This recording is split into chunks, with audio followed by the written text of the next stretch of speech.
पहाड़ों के बीच बसे खूबसूरत चंदनपुर गांव में शाम होते ही सब एक ही जगह जुटते थे गजोधर का ढाबा। वजह थी रतन काका के हाथों का जादुई हांडी मटन। लेकिन ढाबे का मालिक गजोधर बेहद लालची और महा कंजूस इंसान था। अरे ओ रतन, मैं जरा जरूरी काम से शहर जा रहा हूँ अपनी तिजोरी के लिए एक और मजबूत ताला खरीदने।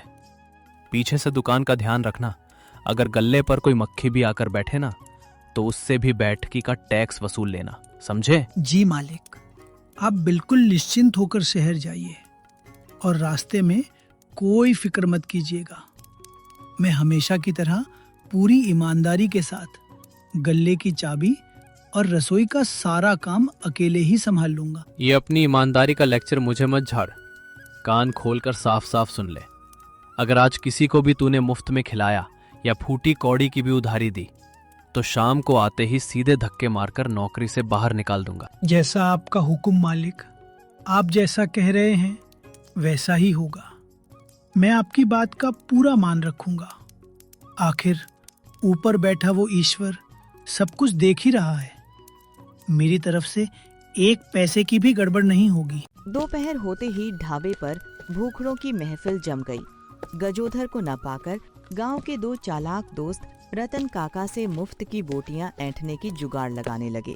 अरे वाह रतन काका, आज तो वो खड़ूस गजोधर अपनी कंजूस शक्ल लेकर यहाँ आसपास कहीं दिखाई नहीं दे रहा है। जरा हमारी प्लेट में मटन की 2-4 एक्स्ट्रा रसीली बोटियां ज्यादा डाल दो ना काका। सुबह से पेट में चूहे खली बली कुश्ती लड़ रहे हैं। नहीं मेरे प्यारे बच्चों, ये दुकान और यहाँ का सारा सामान मालिक की अमानत है। आज उन्होंने मुझ पर इतना बड़ा भरोसा करके दुकान की जिम्मेदारी सौंपी है।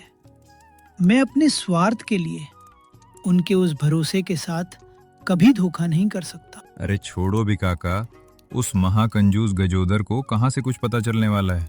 वो कौन सा यहाँ कोई छुपा हुआ कैमरा लगाकर बैठा है। तुम चुपके से मटन डाल दो। हम दोनों कसम खाते हैं कि इस बात का जिक्र पूरे गांव में किसी से नहीं करेंगे। भले ही दुनिया में कोई तुम्हें ना देख रहा हो, लेकिन ऊपर वाले का वो जादुई कैमरा हमेशा ऑन रहता है। बच्चों, तुमने जितने पैसे दिए हैं तुम्हें प्लेट में उतनी ही तय मात्रा का मटन मिलेगा, क्योंकि इंसान के लिए ईमानदारी से बढ़कर दुनिया में कुछ भी नहीं होता। शाम ढलने को थी और मटन खत्म होने वाला था। काका ने अपने लिए आखिरी कटोरी मटन बचाया ही था कि दरवाजे पर फटे पुराने कपड़ों में 2 अनजान मुसाफिर आकर रुके। प्रणाम काका, मेरा नाम कबीर है और ये मेरी पत्नी काव्या है। हम बहुत दूर शहर से इस गांव को देखने आए थे, लेकिन रास्ते में चोरों ने हमारा सारा सामान और पर्स चुरा लिया। इस वक्त हम दोनों बहुत ही लाचार और बेबस हैं। हाँ काका, सुबह से हमारे पेट में अन्न का एक दाना भी नहीं गया है और भूख के मारे हमारी जान निकली जा साहब को देने के लिए एक नया पैसा भी नहीं बचा है। क्या इस हालत में हमें यहाँ थोड़ा सा कुछ खाने को मिल सकता है? आओ बच्चों आओ, तुम दोनों बिल्कुल मत घबराओ और यहाँ आराम से बैठो। वैसे तो ढाबे का सारा खाना खत्म हो चुका है, लेकिन मैंने अपने रात के खाने के लिए जो आखिरी कटोरी मटन बचा कर रखा था वो मैं तुम दोनों मेहमानों को खुशी खुशी परोस देता हूँ। वाह, इस मतलबी दुनिया में भी रतन काका का दिल तो वाकई शुद्ध सोने का निकला। हमारा ये भेष बदलना, फटे पुराने कपड़े पहनना और इस चंदनपुर गांव में आकर ये सोशल एक्सपेरिमेंट करने का फैसला आज बिल्कुल सही साबित हुआ। कबीर और काव्या अभी पहला निवाला मुंह में डाल ही रहे थे कि तभी गजोधर अपनी कड़कती आवाज के साथ विलेन की तरह ढाबे में दाखिल हुआ। ये क्या तमाशा लगा रखा है यहाँ रतन? मैं तो सोच रहा था कि आज बहुत बड़ी बिक्री हुई होगी, लेकिन गल्ले में पैसों के नाम पर सिर्फ ये थोड़े से चिल्लर पड़े हैं और यहाँ मेरी पीठ पीछे मुफ्त खोरों की दावत उड़ाई जा रही है। नहीं मालिक, आप जैसा सोच रहे हैं वैसा बिल्कुल नहीं है। ये दोनों बच्चे सुबह से बहुत ज्यादा भूखे और लाचार थे, इसलिए मैं इन्हें अपनी मर्जी से सिर्फ अपने हिस्से का ही खाना खिला रहा हूँ।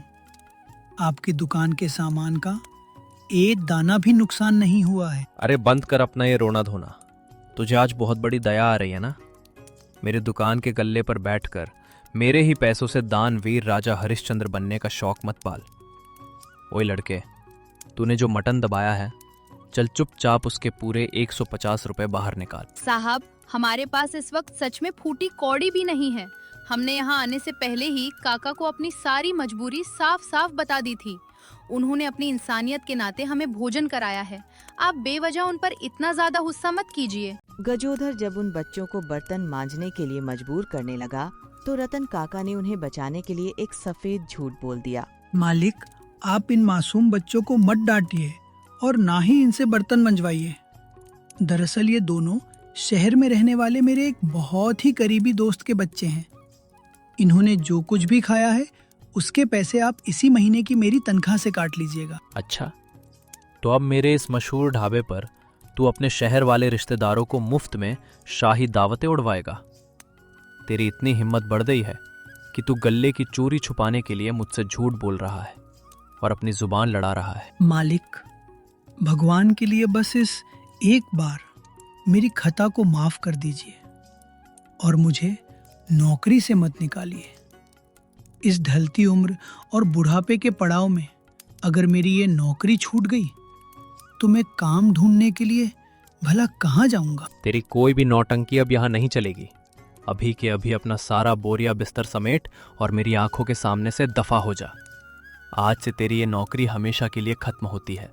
अगर दोबारा तू इस ढाबे के आसपास भी मंडराता हुआ दिखा तो ठीक नहीं होगा। रतन काका उदास होकर अपनी झोपड़ी लौटे।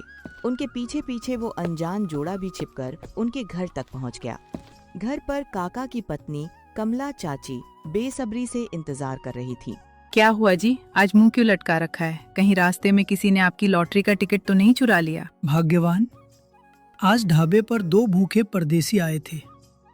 उन्हें खाना खिलाने के चक्कर में गजोधर ने मुझे नौकरी से निकाल दिया। मैं हमेशा कहती थी कि इतनी दया मत दिखाया करो।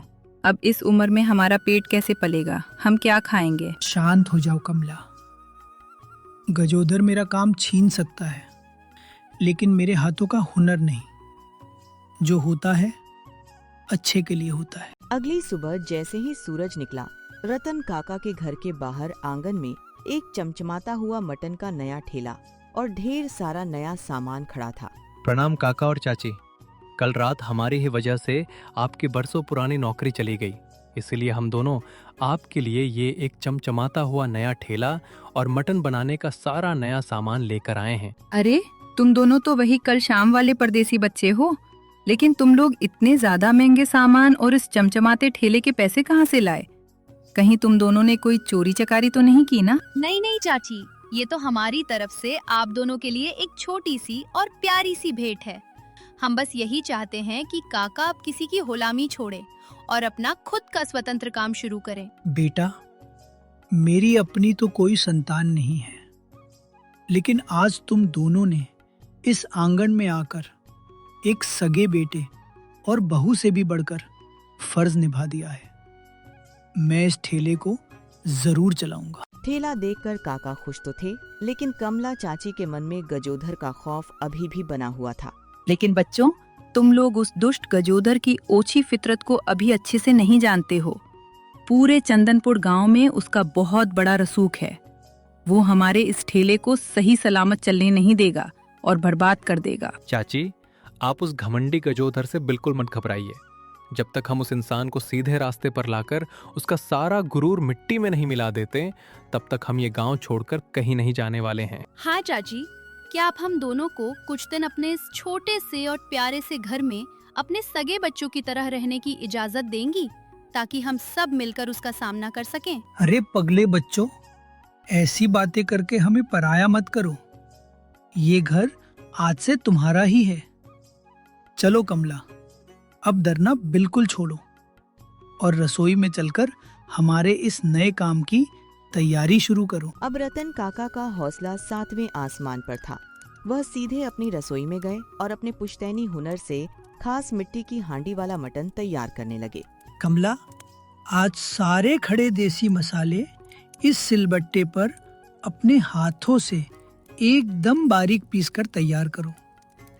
आज मिट्टी की हांडी में धीमी आंच पर जो मटन पकेगा, उसकी खुशबू पूरे इलाके में धूम मचा देगी। लीजिए, मसाले तो मैंने बिल्कुल तैयार कर दिए हैं। और काका, इस बार मटन में मसालों के साथ साथ थोड़ा सा हमारा प्यार भी मिला देना, ताकि जो भी एक बार चखे वो अपनी उंगलियां चाटता रह जाए। वाह काका, मिट्टी की हांडी के गर्म होते ही मटन के पकने की ऐसी लाजवाब और सौंधी खुशबू उठ रही है कि भूख के मारे मेरे पेट में चूहे अभी से भंगड़ा करने लगे हैं। अब शाम होने ही वाली है और काका का जादुई हांडी मटन भी पूरी तरह से बनकर तैयार हो चुका है। चलिए जल्दी से इस ठेले को मुख्य रास्ते पर ले चलते हैं। आज तो असली धमाका होगा। शाम को काका और कबीर ने खेतों से लौटने वाले रास्ते पर ठेला लगा दिया। हांडी मटन की खुशबू सूंघकर गांव वाले खिंचे चले आए। अरे रतन काका, आपने गजोधर का ढाबा छोड़कर यहाँ अपना खुद का नया ठेला खोल लिया क्या? भाई साहब, इस हांडी मटन की खुशबू तो सच में बहुत लाजवाब है। जरा बताओ कितने रुपए प्लेट दे रहे हो? बस 40 रुपए प्लेट भैया। एकदम शुद्ध सरसों के तेल में बना हुआ, घरेलू मसालों से तैयार और सबसे स्वादिष्ट हांडी मटन है। एक बार खाओगे तो बार बार आओगे। क्या बात कर रहे हो भाई, सिर्फ 40 रुपए प्लेट? ओ शहर के बाबू, अपना इतना बड़ा घाटा क्यों करवा रहे हो? बाजार में तो मटन 150 रुपए प्लेट मिलता है। कहीं इसमें कोई मिलावट तो नहीं है ना? भैया, शुद्धता की पूरी गारंटी हमारी है। हमें यहाँ बैठकर पैसे नहीं कमाने हैं, बल्कि उस घमंडी गजोधर का अहंकार तोड़ना है, जिसने कल रात काका की ईमानदारी का सरेआम अपमान किया था। काका का ठेला बहुत शानदार चलने लगा। यह देखकर जल भुन गया गजोधर तुरंत पुलिस इंस्पेक्टर को साथ लेकर काका के ठेले पर आ धमका। इंस्पेक्टर साहब, देखिए इस चालाक बुड्ढे को। इसने बिना किसी सरकारी लाइसेंस के यहाँ अवैध तरीके से मटन का ठेला लगा रखा है। अभी के अभी इस ठेले को जब्त कीजिए और इसे जेल में डालिए। अरे कबीर सिंघानिया सर, आप यहाँ इस चंदनपुर गांव में और इस बेहद साधारण हुलिये में क्या कर रहे हैं? जय हिंद सर, हमें देखकर बहुत खुशी हुई। अरे इंस्पेक्टर साहब, आपका दिमाग तो ठीक है ना? आप इस फटे पुराने कपड़े पहने भिखारी जैसे लड़के को इतना बड़ा सैल्यूट क्यों मार रहे हो और इसे सर क्यों कह रहे हो? अपनी गंदी जुबान को लगाम दे गजोदर। ये कोई आम लड़का नहीं, बल्कि इस पूरे राज्य के सबसे बड़े करोड़पति और मशहूर सिंघानिया ग्रुप ऑफ इंडस्ट्रीज के इकलौते वारिस कबीर सिंघानिया साहब है। सच सामने आते ही गजोधर के होश उड़ गए और वह थर थर कांपने लगा। कबीर ने मुस्कुराते हुए अपना असली राज खोला।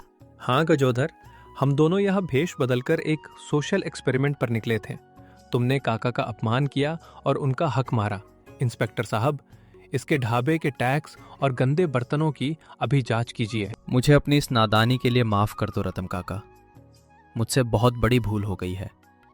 आप अपना ये ठेला यहाँ खुशी खुशी चलाओ। मैं कभी आपके काम में दखल नहीं दूंगा। बेटा कबीर, तुम इतने बड़े खानदान के करोड़पति लड़के हो, फिर भी तुमने हम जैसे गरीबों के लिए इतना बड़ा कदम उठाया। हम तो तुम्हारा ये उपकार देखकर धन्य हो गए बच्चों। काका, हमारे पास करोड़ों की दौलत तो है, पर उसमें वो सुकून नहीं था जो कल रात आपकी इस झोपड़ी में माता पिता के निश्चल प्यार में मिला। आपका ये साफ दिल ही हमारी असली दौलत है। इस तरह कबीर और काव्या को माता पिता का सच्चा प्यार मिल गया और रतन काका का करोड़पति हांडी मटन वाला ठेला पूरे इलाके में मशहूर हो गया। गजोधर को अपने लालच और घमंड की सजा मिल चुकी थी और अब चंदनपुर गांव में ईमानदारी और खुशियों का राज था।